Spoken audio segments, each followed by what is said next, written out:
Bienvenue sur Africa 24 dans cette nouvelle édition du 12-15. Voici les titres de l'actualité. Ce sera sans doute mon dernier mandat. Ce sont les mots du président rwandais Paul Kagame. Le chef de l'État est candidat à sa propre succession pour la présidentielle prévue le 4 août 2017. Transformer l'agriculture pour créer la richesse en Afrique, c'est le thème des 52e assemblées annuelles de la Banque africaine de développement. La BAD souhaite ainsi engager la révolution agricole du continent. Et en République démocratique du Congo, l'épidémie d'Ebola sous contrôle dans le Bauélé. Les autorités ont mis en place un dispositif efficace afin d'empêcher la propagation du virus 10 jours après sa résurgence. Mais tout d'abord, au Soudan du Sud, le président Salva Kiir annonce un cessez-le-feu unilatéral. Le chef de l'État a également indiqué qu'il va mettre en place un dialogue national en vue de trouver une solution à la crise que traverse son pays. Toutefois, il précise que son rival Riek Machar n'est pas invité à ce dialogue. Indépendant depuis 2 ans et demi, le Soudan du Sud est plongé depuis décembre 2013 dans une guerre civile qui a fait des dizaines de milliers de morts et plus de 3,5 millions de déplacés. Il annonce sa probable retraite politique. Le président Paul Kagame, candidat à sa propre succession pour la présidentielle d'août 2017, une élection, s'il le remporte, sera sans doute son dernier mandat à la tête du Rwanda. En attendant, quel bilan tiré de ses 17 années au pouvoir? Élément de réponse avec Marcel Farba-Maroun.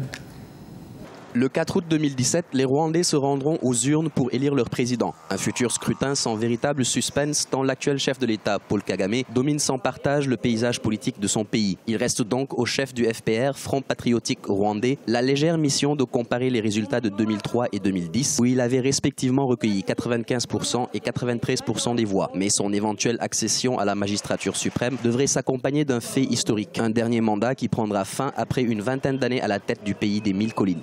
Il est probable que je clarifie ce point bientôt, quand j'entrerai en campagne électorale. Il existe une sorte de contrat entre moi d'une part, le parti, le FPR et le peuple rwandais de l'autre. Ces derniers ont souhaité, via le référendum constitutionnel de décembre 2015, que je poursuive ma tâche, ce que j'ai accepté. Mais le temps est venu de leur dire qu'ils doivent commencer à réfléchir au-delà de ma personne.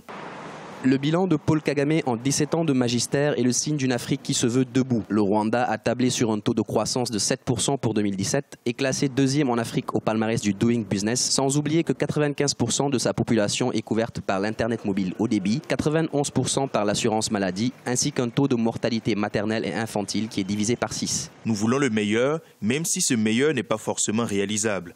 Mais, en même temps, nous sommes des réalistes et des pragmatiques. Nous avons conscience de nos limites tout en ne nous accordant aucune limite. Nous savons ce que nous pouvons et ne pouvons pas faire tout en recherchant l'impossible. Je suis ainsi, les Rwandais sont ainsi. Président de la République depuis le 17 avril 2000, Paul Kagame est vu par certains observateurs comme un dictateur. L'un des points qui fait tâche dans son régime demeure les libertés d'expression et d'association encore étroites au Rwanda. En novembre 2015, il fait voter une modification constitutionnelle qui lui permet de se présenter à l'élection présidentielle d'août 2017. En Gambie, le gouvernement gèle des avoirs de l'ex-président Yahya Jammeh. Ce dernier est soupçonné d'avoir vidé les caisses de l'État en détournant plus de 50 millions de dollars avant son départ en exil. Et cette décision l'empêcherait de liquider ses biens si la justice lui ordonne de rembourser l'État. L'agriculture et la sécurité alimentaire demeurent le grand défi de l'Afrique. Les initiatives se multiplient pour permettre au continent de développer ce secteur stratégique. C'est dans ce sens que la Banque africaine de développement lui consacre les travaux de ses 52e assemblées annuelles. Objectif, atteindre dans 10 ans l'autosuffisance alimentaire. Ibrahima Djoumaba, Aminata Diak. Les assemblées annuelles du groupe de la Banque africaine de développement se sont ouvertes ce lundi 22 mai 2017 à Ahmedabad en Inde. Plusieurs milliers de participants y prennent part durant 5 jours. Ils viennent entre autres de 54 pays africains membres et les 26 pays membres non africains. Les autorités de la BAD ont fait de l'agriculture l'une des priorités de leur politique pour l'émergence du continent. C'est ce qui justifie à coup sûr le thème des travaux de cette année, transformer l'agriculture pour créer de la richesse en Afrique. Notre objectif est clair. Atteindre l'autosuffisance alimentaire pour l'Afrique dans un délai de 10 ans, éliminer la malnutrition et la faim et placer l'Afrique au sommet des chaînes de valeur agricole. Les autorités africaines et les experts de la BAD discuteront des perspectives de croissance de l'agriculture africaine, de la sécurité alimentaire et de la transformation des économies, mais aussi de la lutte contre la pauvreté.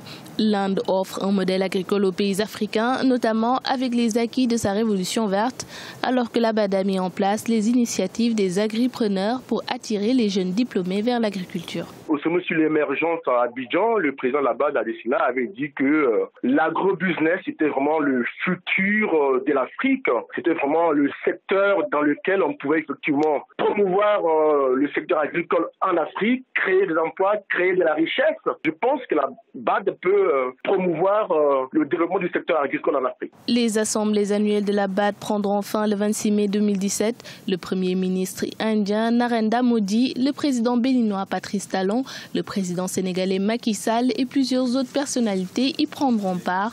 À noter que c'est la 4e fois que les assemblées annuelles de la BAD sont organisées dans un pays membre non africain. Parmi les temps forts de cet événement, il est prévu le lancement de l'édition 2017 du rapport Perspectives économiques en Afrique, ainsi que la présentation du bilan de la BAD pour l'exercice écoulé.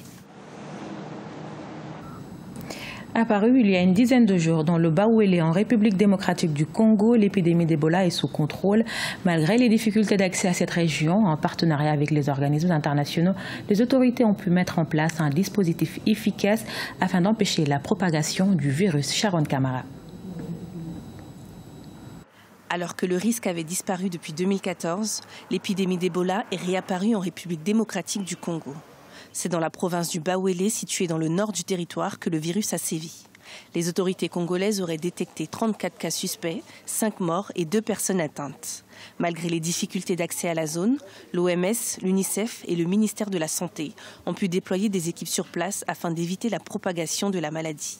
Le virus a été découvert de nouveau.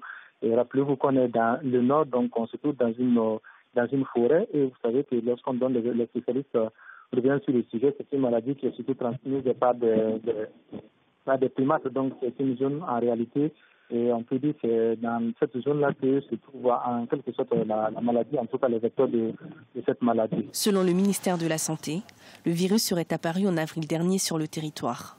Pour faire face au risque, le gouvernement a mis en place un plan national de lutte contre Ebola d'un budget de 8 millions de dollars. Celui-ci comprend entre autres le renforcement de la surveillance, la mise en application stricte des mesures d'hygiène et de biosécurité dans les formations sanitaires et les communautés locales, ou encore la prise en charge médicale des personnes atteintes. C'est une menace qui doit mobiliser pratiquement toute la zone, parce que la zone qui est concernée aussi, c'est très proche aussi de la Centrafrique. Donc on se rappelle encore 2014, ça peut rapidement, très rapidement se propager. Donc il va falloir qu'on puisse aller au-delà du seul Congo pour que l'ensemble des pays de la zone puissent se remobiliser et avec l'accompagnement de l'OMS pour trouver une solution efficace donc, à cette menace-là.